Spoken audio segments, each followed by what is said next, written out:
Hello, everyone. Welcome to MCD Lives. And today I will be taking over today's session.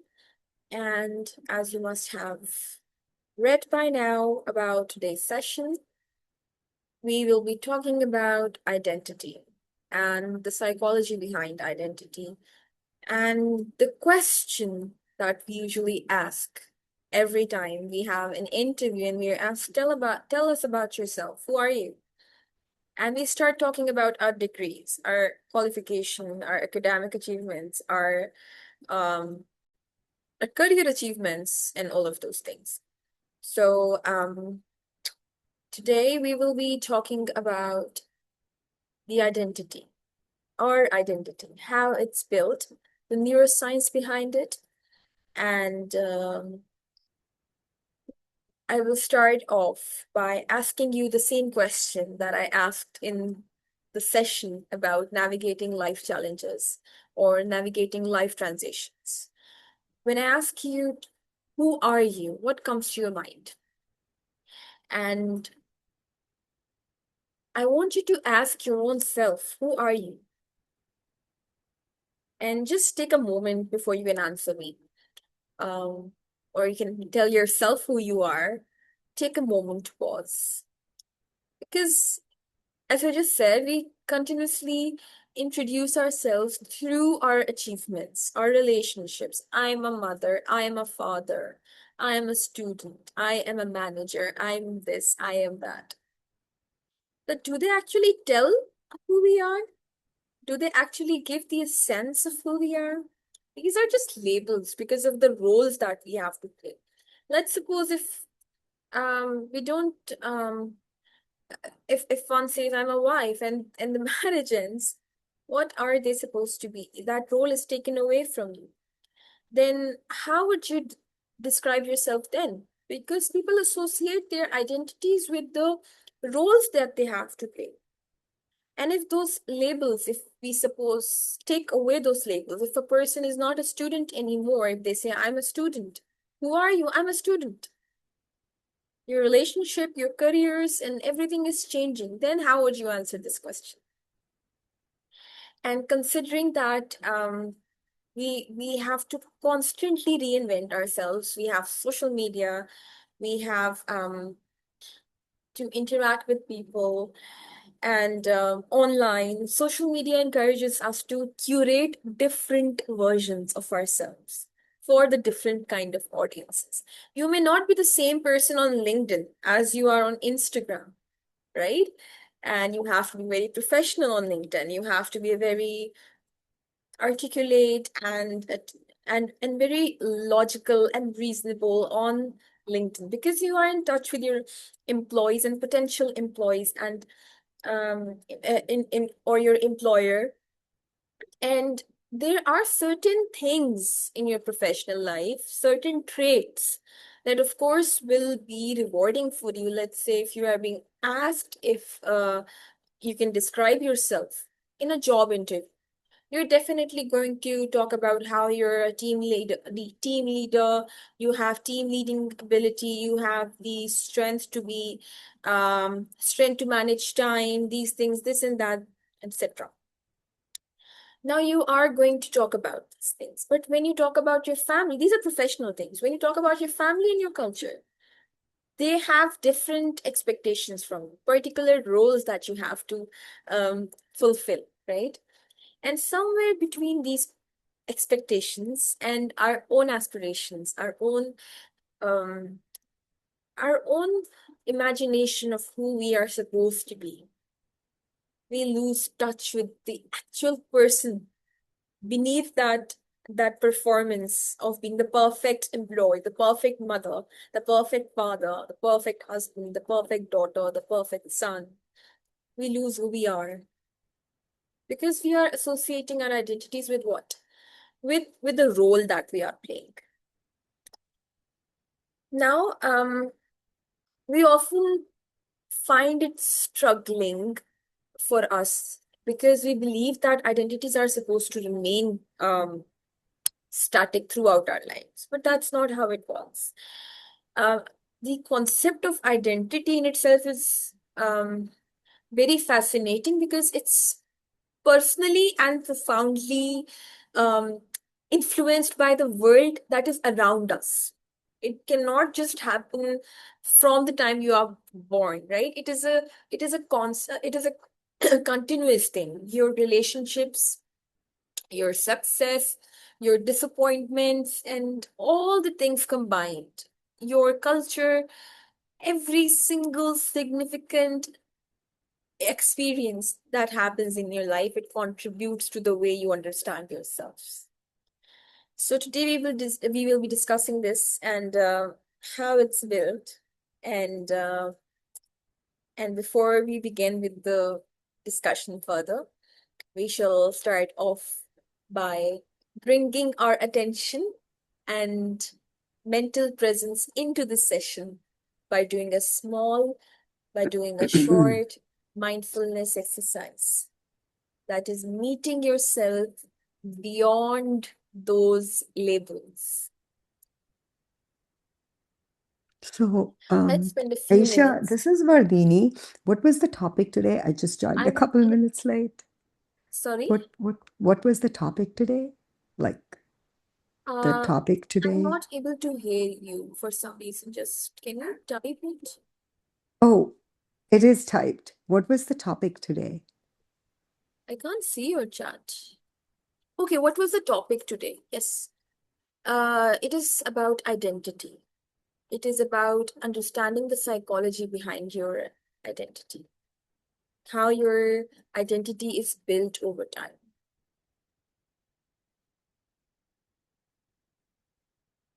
Right?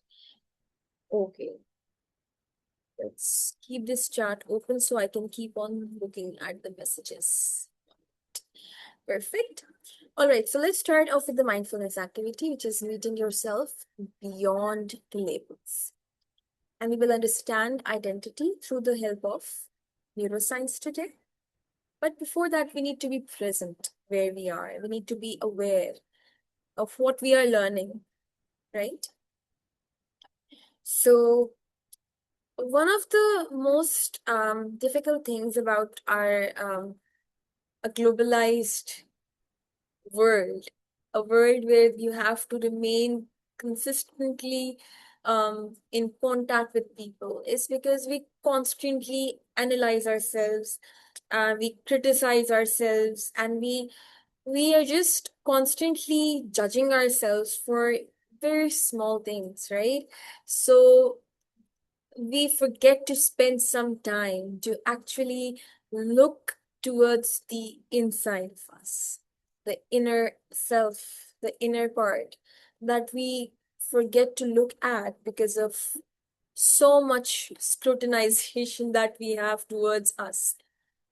So we need to always, this is why we practice mindfulness in every session, because it's very important to look towards the inside and pause and give ourselves some time to observe ourselves. So let's start off with our mindfulness exercise, which is meeting yourself beyond the labels. So I want you all to sit comfortably, and I want you all to let your body be carefully, naturally, and comfortably settled. So wherever you are sitting, and you don't have to just force yourself to be relaxed, just let your body be, it's going to adjust by itself. You don't have to fix your posture, and just feel your feet resting and feel the rhythm of your breathing.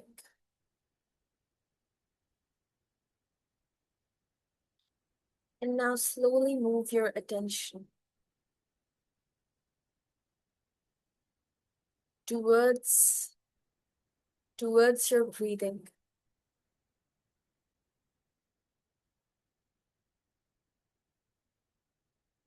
Slowly feel how you are breathing, the rise and fall of the chest, the weight of your hands. Don't change absolutely anything, and If it feels safe for you, try to close your eyes and try to become aware of what is happening right now. Your focus is on what is happening right now.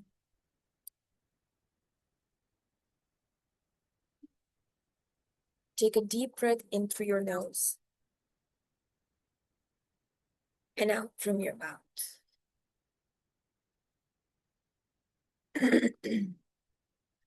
Take a deep breath in through your nose and out from your mouth. Take a deep breath in from your nose and out from your mouth.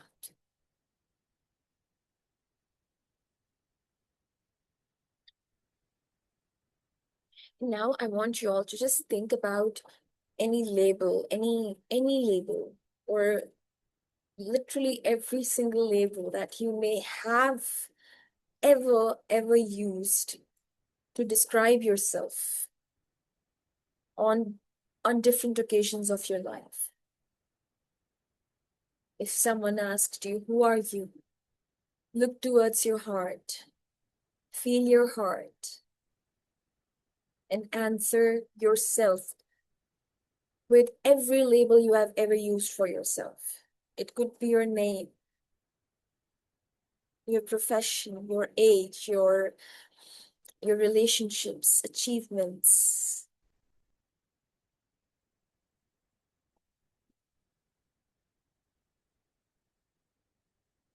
And just look at those labels for now. And imagine if those labels are being taken away from you. Those labels are being taken away from your mind. They are no longer there. I want you to think about who you are now again.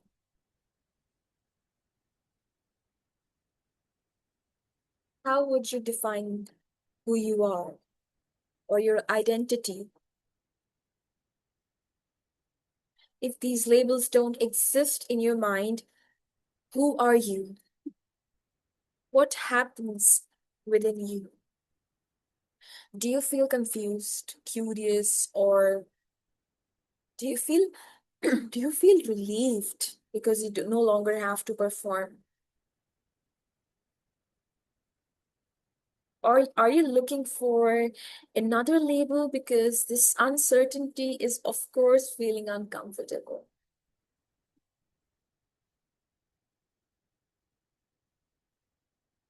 Just keep it within your heart, whatever comes to your mind.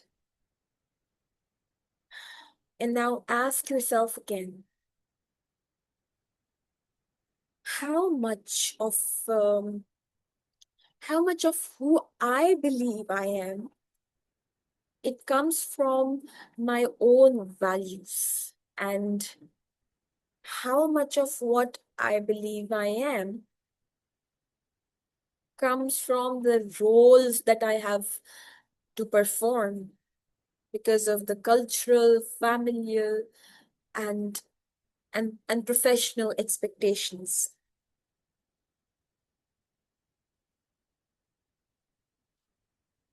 Just focus on this question and divide your beliefs into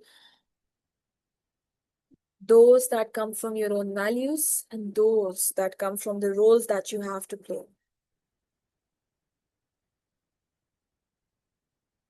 And if you have created that division by now, I want you to simply come back by taking a deep breath in through your nose and breathe from your mouth. One last time, breathe in from your nose, breathe out from your mouth.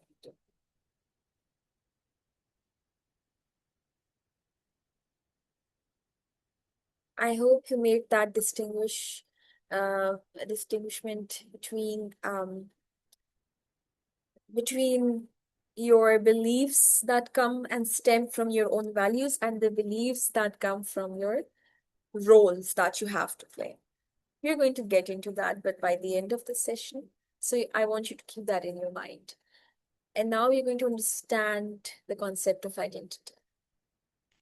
Because a lot of times people confuse identity with personality, they confuse it with confidence or self-esteem, and all of these things, of course, they are interrelated, but they are not exactly the same things, right? So personality is how relatively stable patterns are in your life, in your way of thinking, in your way of behaving or feeling. Those stable patterns that you have in your life, we refer to them as in under the term of personality. Then we have self-esteem. Self-esteem is how we evaluate our own worth, how we look towards ourselves, what is our own worth in front of us, right? And confidence is our belief in our ability to do something, our ability to perform a task or do absolutely anything. It is confidence. Now, identity, of course, it's broader than all these three concepts, but it is an organized sense of who we believe we ourselves to be. All right. So it is an umbrella term that encompasses all of these things. At the same time, it is a broader term. Like you can ask yourself, what kind of a person am I? What what are the things that I actually stand for? Or where do I belong? What is the thing that gives my life a meaning? Right. And as I initially stated in the beginning as well, that identity is not something that you come into this world with. It develops gradually across the experiences, um, across our lifespan through the continuous interaction between our internal experiences and the external world. So during our childhood, our earliest experiences, um, they begin by how we shape our understanding of our own selves, right? We grow older, we meet teachers. Before the teachers, we meet our parents, our caregivers. And as we grow up, we grow older, we see and interact with our teachers, our friends. Then as we grow older and older, we start to have an expectation of compliance to the cultural expectations that we may have, to have certain achievements in your life, and we may have to encounter disappointments and a lot of significant life events that continue to happen, and they continue to add layers into your understanding of who you are. It is not a fixed characteristic. So that is why we often struggle with this answer, with whether it's an interview, whether it's connecting with a new person, right? Because we are continuously experiencing new things. We are assuming new roles in different situations, and we then have to reinterpret the old ones. So this is very important to understand that identity is not fixed. Identity remains changing throughout your lifespan, and a healthy identity, if you have it, it should never be rigid. You have psychological flexibility when it comes to your identity. So you are having that ability to adapt when your life is changing. So how does your identity develop? Identity is something that is gradually constructed. It's not something that one day you wake up and you're like, oh, wow, I am this person. I am this. This is my life goal. This is who I am. Identity develops throughout your life. And the earliest foundations of identity are the first few years of your childhood, because it is during these years that children actually, especially when you are around your parents, you're around your family, you start to develop beliefs about the world, around you in those initial years. A child who is repeatedly experiencing emotional warmth, encouragement, acceptance from the mother, from the father, they may develop a belief that I am important, I do matter, I am worthy of love, and the world is safe. But you may notice there are people who believe that the world is not safe because they, even in the initial years of their lives, when they are actually in the stage of um, developing an understanding of what the world is like, what happens? They get to hear criticism, they get to hear inconsistent things, inconsistent reactions to their very basic needs. And they learn that maybe they have to earn love, they have to earn care and respect, and my needs are a burden for my caregivers or parents, and I'm only valuable if I perform a certain way. So these happen through the beginning of your childhood years, and whatever happens during those years, they do leave a mark in how the rest of your life is formed. It does leave a mark. And it doesn't happen because of a one isolated event, of course. It is something that happens because of repeated cycle of behaviors, right? If a child is being constantly ignored and told that they have to do or perform certain thing a certain way, and only then they will be loved, and it remains a factor for them throughout years and months, then of course this will in some way get embedded into their hearts. And this is the reason that um, identity is something that remains dynamic. It is continuously influenced by your present experiences as well. When once you grow up, you will have the you can say remains of what happened in your childhood. And then you grow up, maybe you find someone who values you for who you are, and is in contradiction of behavior to how you experienced back then in your childhood, right? So those two things, they may come in conflict, and they may affect the way you yourselves. You may start attaching a new meaning to your past, right? So it is a continuous thing. It's not like it just develops one day out of nowhere, and we are active interpreters of whatever is happening in our present, in our past, and all of those things. One of the most influential concepts when we talk about psychology and research is the concept of narrative identity. Now, what is narrative identity? Narrative identity basically suggests that human beings naturally organize their lives into stories. If someone has asked you to explain who you are, you won't start off with a single memory of your life, of course. You will start off with a story. You can describe your childhood, how it went like, then you will talk about your relationships, your achievements, grieving periods, painful losses, all those stuff. You will create a story. You will curate a story for your life. And you will be constructing a meaning to your life, because and that is what is something that tells you that it is a combination of all these factors combined rather than just one isolated thing. So we all have stories that are shaped by all the things that happen to us. And as we discussed in the last session as well, when we talked about life transition, that a person may experience a similar event, have a similar experience, and they may have a different story as to how it felt for them, right? So we all have stories, and this is something that we curate through the lifespan. Now we need to understand how it happens, because identity at times it feels like, why are we not changing? Or for some people, they struggle with why it's changing so much for me. Why am I not stable with my beliefs about myself? But some people believe that, why am I so rigid? Or other people feel like, why is this person so rigid? Why is this person so stubborn?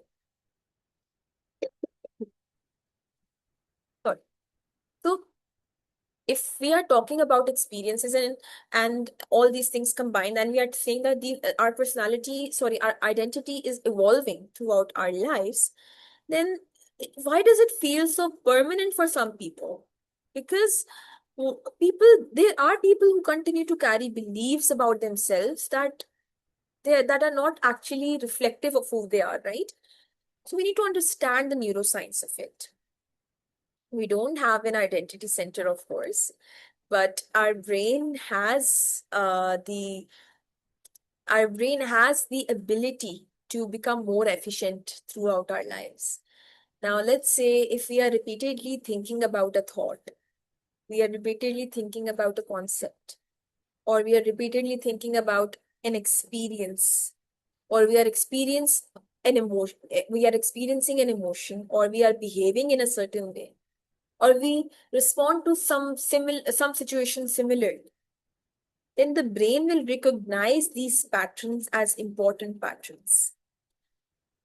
And if we encounter a similar situation in our lives in the future, our brain would have learned that this is the way we are supposed to respond in a certain situation. Now, there is a process that we refer to as myelination. Now, myelin is a fatty covering. That is, it is a protective fatty covering which is wrapped around nerve fibers. What does that do? It allows electrical messages to travel more quickly and efficiently. And around this process, what does happen to you? What happens to you when these electrical messages are traveling, when these electrical messages are passing?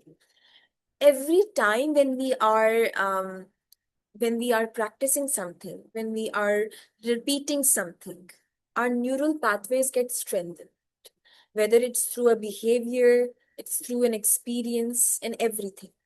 And they remain there. We talked about neuroplasticity, and we talked about how our brain is continuously changing, right? So, whenever we are repeating a behavior, we are repeating a pattern, these neural pathways are getting strengthened, and that makes our brain more efficient throughout our lifespan. So the brain is getting better at doing what it does more often, right? So when these electrical messages are being passed through these nerve fibers, when we are repeating something, when we are experiencing an event or a situation, those neural pathways are becoming strengthened, right? And yesterday we talked about walking through a forest. That was how, and we were able to create a track. And that is how we create different tracks in our mind. And those different tracks, when they become combined, they form our identity. They form the beliefs we have about ourselves, right? So, so for a lot of people, they become resistant to change when it comes to their identity. They become frustrated when they have to work hard to improve themselves because it takes repetition. Some people do not have the time and the spoons to actually work on something that is beneficial for their mental health, beneficial for their own set of beliefs. So they don't feel like it's something that they can do. So this explains again, neuroplasticity again explains how the identity framework actually works. And it works by repetition. It works by occurrences of different life events. And that is why it is very important that we come to the next part, that is, we become author to our identity. We become authors to who we want to be, who we believe we are, and at the same time, act upon who we actually are. So I want you to think about, I usually introduce myself in this manner, like, hi, my name is Vartini. I am an apologetically positive person. Does this sound egocentric? No, that is not egocentric. That is something that you believe you may have over the course of your life. That is something that you may have actually learned who you are. through your experiences, maybe you have actually been in experiences or situations where you thought that um, you were really positive, contrary to what was expected from you, right? And it may be something you may have written unapologetically, because maybe it is something you may have been judged for by people in some particular situation in your life. So now you believe that you are unapologetically positive, and in any situation of your life, and that is something to be assured of. It is a good quality, it is a positive quality. It does not sound egocentric. Egocentrism is when you believe that it makes you somewhat superior to someone who is not a positive person, or maybe if you look down upon someone who is not very positive. If you are someone who embraces people with their differences, and you are okay with people having different approaches to life and to the similar events that you experienced, if they don't have the same overview, you are accepting of it. It's not your it's not an issue of concern for you, or whether someone is looking at a perspective their way or not. You are comfortable in who you are, in being who you are, in your own skin, right? So it just makes you who you are. Um, it is interesting I started introducing this way since I studied mindfulness meditation since 20 years or so. Absolutely. Perfectly. Perfectly right. This is a wonderful I actually like this description. I think so. We all should be unapologetically positive at times, because we don't have to apologize for because a lot of times people are afraid of judgment. People are afraid of being judged, and that is why some people are confident in sharing who they feel they are. Some people are not, because they fear judgment. So there should be no fear of judgment, and we should be able to identify who we are with grace and accept ourselves with grace. This is a great exercise that we can practice when once we are alone, that we actually practice in the mirror and talk about who we are, who we think we are. And it's going to help you understand and be more particular in your response if someone actually asks you this question the next time. So it's good if you can practice it with yourselves. So the first step to actually becoming the author of your identity is to be aware, is to be self-aware. Because if you have to describe yourself, you need to have the ability to observe your thoughts, your emotions, your behaviors, and be in control of your reactions with a sense of honesty, with a sense of curiosity, instead of immediately just jumping onto criticizing yourself. Because when you become self-aware, you start to recognize the difference between who you actually are and what the story has actually been telling, you have been telling yourselves.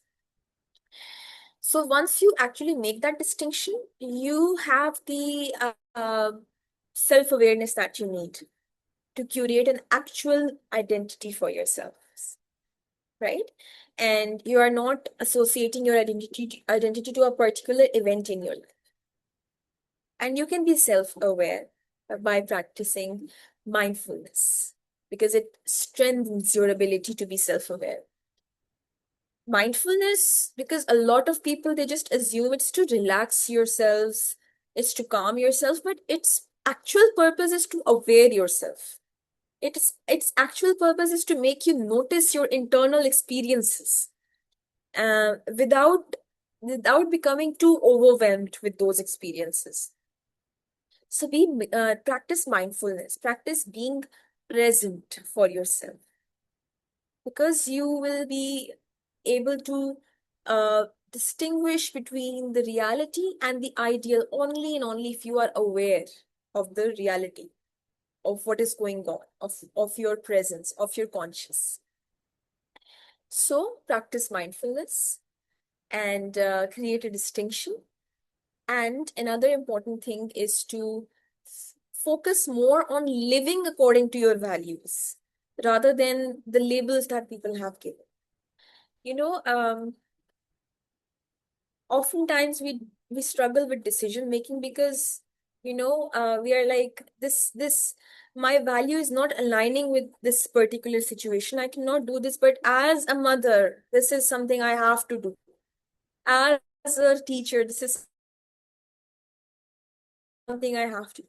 So try to live according to your values, something you believe in, and try to create a coherence with your roles, as it will help you become more aligned mentally and reduce the stress that may be in your mind, because there is incoherence between what you believe you are and the role that you have to try to create a sense of coherence between them.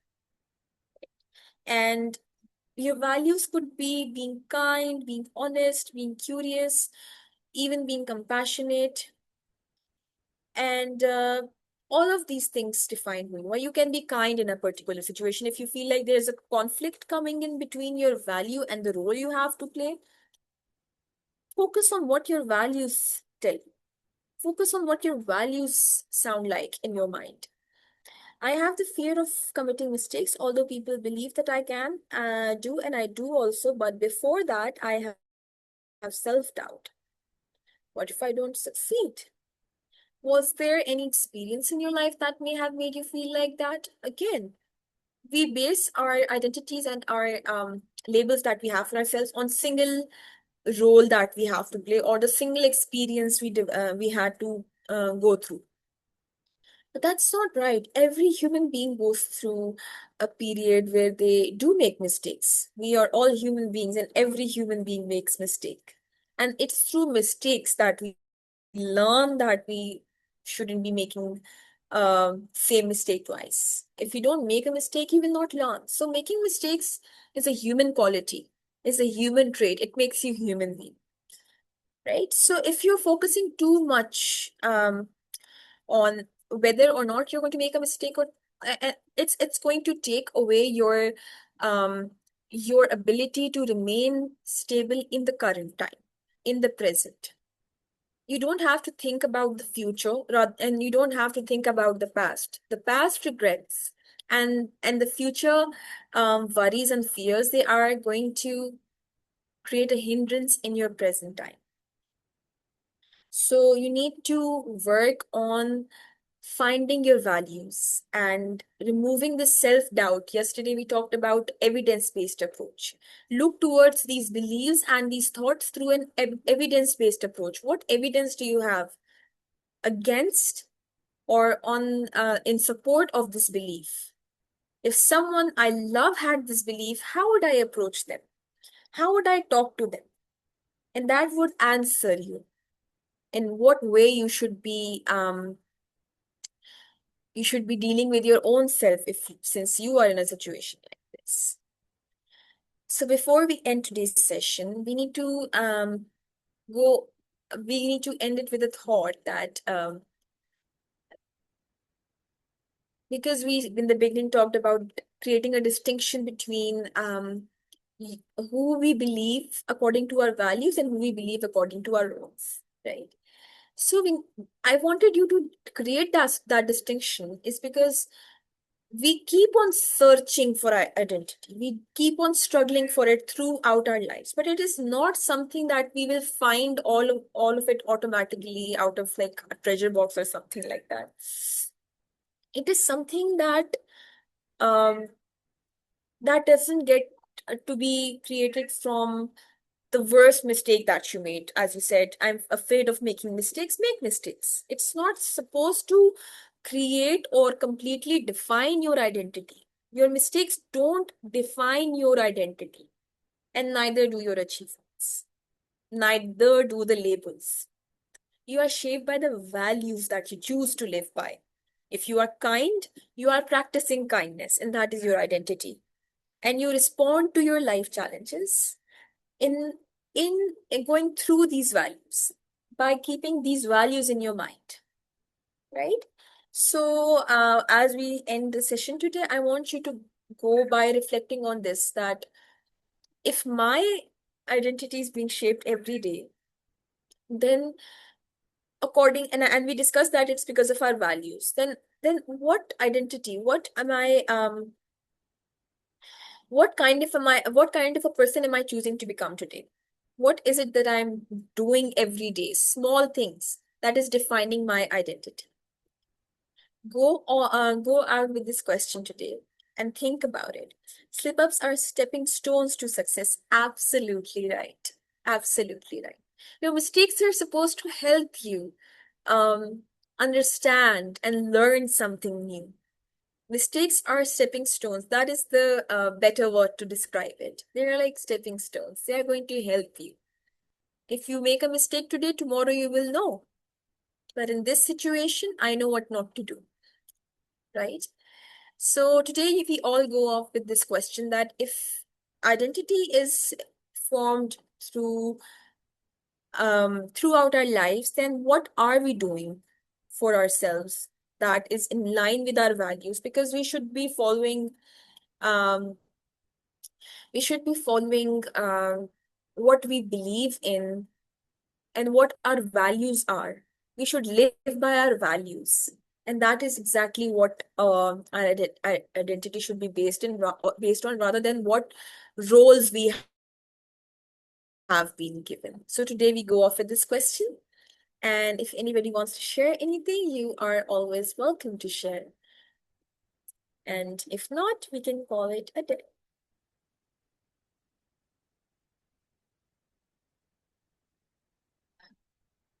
Mm. All right. I guess that is it. So we can call it a day. And I will see you all tomorrow with another topic. We need to reframe our every day with your question and start every morning this way. Exactly. That is exactly what uh, reflection our days and our mornings with the question. And that's exactly what is going to help us become more reflective of what's inside, right? So thank you all. I will see you all tomorrow. Have a wonderful day ahead. Bye bye.